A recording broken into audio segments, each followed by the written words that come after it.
Et bonjour tout le monde, bienvenue dans le podcast Face to Face. Et bonjour Vincent, merci d'avoir accepté l'invitation et puis je te laisse te présenter. Salut, ça va? Nickel. Impeccable. Du coup, présente-toi pour ceux qui ne te connaissent pas. Alors, je m'appelle Delguera Vincent et je suis du Marseille Bike Club.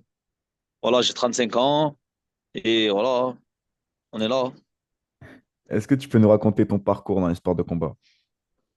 Alors, mon parcours dans le sport de combat, j'ai commencé par le kickboxing en premier. J'ai fait du karaté Kyokushin, j'ai touché un peu tout ce qui est boxe pied-point, boxe taille, tout ça. Et après, j'ai bifurqué dans les MMA. Ça a été quoi ton plus grand défi dans tes débuts en professionnel? Mon plus grand défi en tant que combattant, Ouais. c'est toujours des défis en vrai. Hmm. À l'époque, on acceptait beaucoup les combats à short notice. Ça veut Ok, dire que chaque combat, c'était un défi. ok. Chaque combat, c'était un défi. Bon, tu nous as expliqué un peu ton passif dans les sports de combat, mais est-ce que tu peux quand même nous décrire un peu ton style? Mon style, on va dire, je suis un combattant assez agressif. Moi, j'aime bien rester debout. J'aime bien le combat soit dur, quoi. Il y a de la baston. C'est ça que j'aime. Bon. Ok. Selon toi, c'est quoi les principales qualités à avoir pour être un grand combattant, un mec qui se démarque des autres? Comment? Selon toi, c'est quoi les principales qualités à avoir pour être un combattant qui se démarque des autres? Alors, déjà, il faut de la rigueur. Il faut être sérieux en entraînement. Il faut vraiment avoir de la rigueur. Être sérieux, pas négliger les entraînements, écouter ses entraîneurs, pas en faire qu'à sa tête et avoir un bon manager derrière qui fait un bon plan de carrière. Ok. Toi, tu as énormément de combats en professionnel. Qu'est-ce qui te motive Ouais. encore à monter dans la cage? Je sais pas si c'est de la motivation ou si c'est une habitude pour moi ou je sais pas. Je saurais pas te dire. Je pense plus que c'est une question d'habitude, quoi. Ça veut dire c'est je m'entraîne, je combats, je m'entraîne, je combats. C'est un rythme de vie, on va dire. Ok. Bah, tu combats à l'Arest 31 le 14 juin contre Nenad Avramovic. Qu'est-ce que tu Ouais. penses de ton adversaire? Et est-ce que tu as un pronostic à donner? C'est un mec un peu embêtant. Il fait un peu n'importe quoi debout. Au sol, il est pas trop mauvais, mais je sais qu'il reste debout. Ça veut dire s'il reste debout avec moi, je vais lui casser la figure. C'est-à-dire, mon intention, c'est de lui casser la figure. Et ton pronostic du coup? Comment? Ton pronostic officiel. Pronostic? Ouais. Je vais chercher à le mettre KO. Voilà, moi, je vais chercher à le mettre KO. Après, on verra comment ça va se passer, mais mon objectif principal, c'est ça. Ok. Alors, on va parler d'un sujet un peu plus sensible, entre guillemets, tu vois. Alors, on parlait de ta dernière défaite contre Jordan Zebo. On sait qu'elle a été très controversée. Il y en a beaucoup qui Ouais. voyaient une victoire de ta part. Euh, Est-ce que tu souhaites une revanche après ton prochain combat, si tu gagnes? Franchement, en vrai de vrai, cette revanche, elle me sert à rien, mais pour moi, pour Hmm. mon cœur, franchement, j'en ai besoin. Ok. Sur le papier, elle sert à rien, Hmm. mais pour moi, j'en ai besoin. Et toi, tu vois vraiment ajuster ta stratégie et laisser aucun doute sur la victoire. Voilà. Parce que ce combat, c'est vraiment un combat pourri, quoi. C'était vraiment un combat pourri, dégueulasse. Euh, Comment tu gères, toi, la pression avant de monter dans la cage? La pression, c'est un peu compliqué. Parce que moi, je n'ai pas trop la pression du mec en face. Le mec en face, je m'en fous, il va rien me faire. Ouais. Il a deux bras, il a deux jambes. C'est surtout la pression du public, tout ça. De Surtout quand on combat à décevoir, Marseille. etc. Ok. Voilà, c'est surtout ça. Sinon, c'est banal. Hein. Et du coup, Non, pour c'est banal, ça. ton prochain combat, il me semble que c'est à Marseille, c'est ça? C'est à Marseille, ouais, c'est à Marseille. Et du coup, est-ce que par exemple, est-ce que ta performance, elle peut être un peu réduite par rapport à la pression que tu as pour pas décevoir ton public, etc. Ou est-ce que justement, ça te motive encore plus Non, ça me booste. Ça me hmm, booste. ok. Combattre à Marseille, ça booste. Comme ça, il y a l'ambiance ici. Ici, ils savent mettre l'ambiance, les mecs. Hein. Toi, ouais, si tu pouvais combattre qu'à Marseille, tu combattrais qu'à Marseille, quoi. Ouais, je combattrai qu'à Marseille. Ok. Ouais. Euh, bon, du coup, je redis encore une fois, mais bon, tu as beaucoup de combats, excuse-moi. Qu'est-ce que tu aurais aimé te dire à toi-même quand tu as commencé ta carrière? Comment? Qu'est-ce que tu aurais aimé te dire quand tu as commencé ta carrière? Qu'est-ce que j'aurais aimé me dire? Ouais. J'aurais aimé me dire, reste concentré, va étape par étape au lieu de te précipiter sur tout ce qui bouge. Et voilà, j'aurais une meilleure carrière, je pense. Ouais, bah, c'est ce que j'allais te demander. Est-ce que tu penses vraiment que tu aurais pu accéder aux grandes organisations? C'était beaucoup mieux géré Oui, ta carrière. Ok. oui, c'est sûr, certain. Est-ce qu'il y a un moment de ta carrière qui t'a particulièrement marqué? Une période, que ce soit quelques années ou quelques mois, un combat? Ouais, j'ai une petite période difficile où j'avais pas d'entraîneur, j'avais rien du tout, je m'entraînais tout seul avec mon collègue. J'ai enchaîné les défaites. Après, j'ai regagné des victoires, les défaites. J'ai eu une période difficile. Ok. Mais voilà, ça allait se passer. Maintenant, tu peux nous présenter un petit peu ton staff ou pas? Donc là, je suis au Marseille Fight Club. Voilà, avec toute l'équipe, là, où il y a Wilson, il y a Aymar. Voilà, tout le monde, il y a Hmm. beaucoup de combattants. Donc voilà, on s'entraîne et on essaie de faire le taf, hein. Ok. Actuellement, c'est quoi tes objectifs à court et à long terme dans le MMA? J'ai Ok. pas d'objectif vraiment. Voilà, je viens, je combat, ça y est, moi je suis vieux, j'ai 35 ans, j'ai 50 combats. Il n'y a plus d'objectif particulier. Je viens, je me fais plaisir, je fais plaisir aux gens qui me supportent et ça me suffit. Boost, actuellement, c'est vraiment pour les gens qui te suivent, etc. Mais personnellement, t'as plus rien à envier, t'as plus. Non, j'aimerais bien faire un gros événement, un KSW ou un truc comme ça, mais Ok. sinon, bof.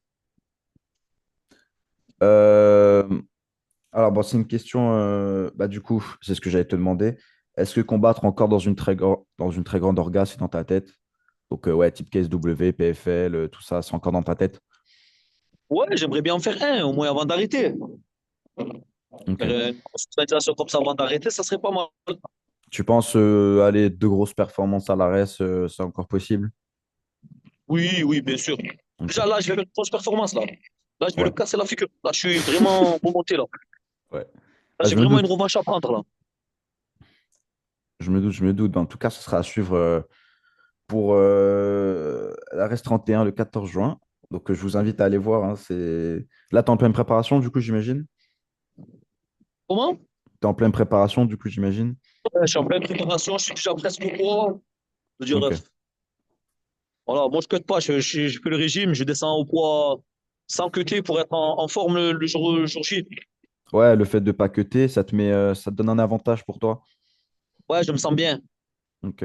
Même si le mec, le jour du combat, il est un peu plus lourd, c'est pas grave, je me sens bien, moi, comme ça. Est-ce que tu penses que t'as... Est-ce que tu penses que tu aurais pu éviter des défaites, par exemple, si tu avais cuté parce que le mec était plus lourd, il te collait contre la cage, c'était relou? Non, je pense pas. Ok, Non, je pense pas. ok. Ça fait pas grand-chose. Bah, c'est une question un peu plus ouverte, mais vu que toi, tu as de l'expérience, je vais te demander, est-ce que tu penses qu'à terme, le PFL va dépasser l'UFC? Et à notre échelle, est-ce que tu penses que l'Hexagone va passer devant RS dans les années à venir? Non, je pense pas. Ok, La reste, c'est costaud quand même. L'Hexagone, ils font du bon boulot. C'est une bonne organisation. Moi, perso, j'aime bien. Je regarde, je suis. Mais la reste, ils ont quand même. un meilleur Ils ont, je roster? sais- ils ont- il y a je sais pas combien de mecs qui sont passés de la reste à l'UFC déjà. Ouais. Rien que ça, déjà, ça les met au-dessus de tout le monde Toi, tu as en déjà eu des France. propositions pour combattre à Hexagone? Non. Non? Ok. Et Mais du coup, après, c'est pour une le... organisation perso que j'aime bien. Je vais, je Hmm. regarde, je suis. Il y a Wilson qui combat là-bas, donc Hmm. ouais, j'aime bien. J'aime bien cet organe. Et du coup, Je suis. pour le PFL aussi, je t'ai demandé, est-ce que tu penses que le PFL, pardon, va passer un jour devant l'UFC? Non, je pense pas. Ok. L'UFC sont là depuis des années, des années, des années. Ah, ils sont implantés, les mecs. Ça y est, c'est fini. Ils Ok. passeront jamais. Est-ce qu'il y a un adversaire que tu rêves d'affronter? Ça, je t'ai pas demandé. Est-ce qu'il y a un adversaire que tu rêves d'affronter encore actuellement? Non. Non, non. Mais un bon vétéran UFC, un bon vieux, comme moi, un peu, ça serait bien. J'affronte. Mais ça, c'est pour ton vraiment un objectif personnel ou c'est pour faire le show, etc., pour avoir Non, un mais c'est comme nom? ça, c'est pour moi. Ok. Pour moi. Pour demain, quand j'arrête, je dis, eh ben, quand même, je me suis tapé avec lui, hein. Ok, C'est, voilà, c'est bon. personnel. Pour toi, qu'est-ce qui manque à la France pour passer un cap dans les MMA mondial? Franchement, on est pas mal quand même, hein, en vrai de vrai. On est pas Ah mal, hein. oui, on commence Juste à qu'il avoir des manque, bons combattants. genre, pour les mecs, les combattants, les statuts sportifs de haut niveau, que les mecs qui puissent s'entraîner sans. Et les mecs, ils s'entraînent, mais ils vont travailler à l'usine la Hmm. journée. Il faut nourrir la famille. Il faudrait que la France elle soutienne plus leurs sportifs. Parce que Là, maintenant, j'avais on a des bons Français. On a Marion Fiorot, j'espère qu'elle va prendre la ceinture là, le 10 mai, ouais. le 10 mai. J'espère que Nassourdine aussi va réussir à accéder à la ceinture. On a plein de bons Français. On a Faresiam, on a Hmm. Benoît, on a Morga Charrière. Il y en a plein, on en a plein. Est-ce que Voilà, tu j'espère que penses ces mecs-là, que... Alors, il faut savoir que maintenant en France, pour combattre en amateur, il faut passer des grades, etc. Moi, je pense qu'à ton époque, tu voulais combattre, bah, tu combattais. Est-ce que tu penses que ça limite un peu l'expansion? Enfin, qu'est-ce que tu penses des passages de grade pour pouvoir combattre et que maintenant tu puisses plus combattre comme tu veux, etc. moi, franchement, je pense que c'est bien. Je pense que c'est Ok. bien parce que quand même, il faut sécuriser le truc. Hmm. C'est pas le mec, il arrive, il sait rien faire, il vient, il combat. C'est dangereux quand même. Ça reste un Ok. combat. On prend des coups, on prend des projections. C'est dangereux. On peut se casser un bras. Il peut y avoir des graves répercussions. Donc, moi, je trouve que c'est très, très bien. Ce système amateur, il est très, très bien. Ok. Ouais, parce qu'en il y Après, a... il est mal fait. Il est mal fait par rapport au nombre de combats. Je sais pas s'ils l'ont Hmm. régulé ou pas, mais des fois, il y a des amateurs, ils ont 25 combats. Ils se retrouvent dans les MMA League avec des mecs Ouais. qui ont zéro combat. Ah, Et ça, c'est pas bon, ça. c'est tout le système MMA. Et même à Ligue, c'est bien parce qu'on peut beaucoup combattre, mais bon, qui on combat après, c'est différent, quoi. Ouais, mais bon, quand tu amènes Hmm. des mecs à la MMA League et tu tombes sur les gros amateurs. Je me rappelle, il Ouais. y avait une MMA League, il y avait tous les gros amateurs. Il y avait les frères Di Gasparo, il y avait tous les gros Hmm. amateurs, les frères Prigent. Tu amènes ton mec, il a 1 an de pratique. Tu les amènes, ils tombent sur eux, ils se font couper en deux. Ils peuvent rien faire, les Ouais. mecs. Ils ont pas de chance.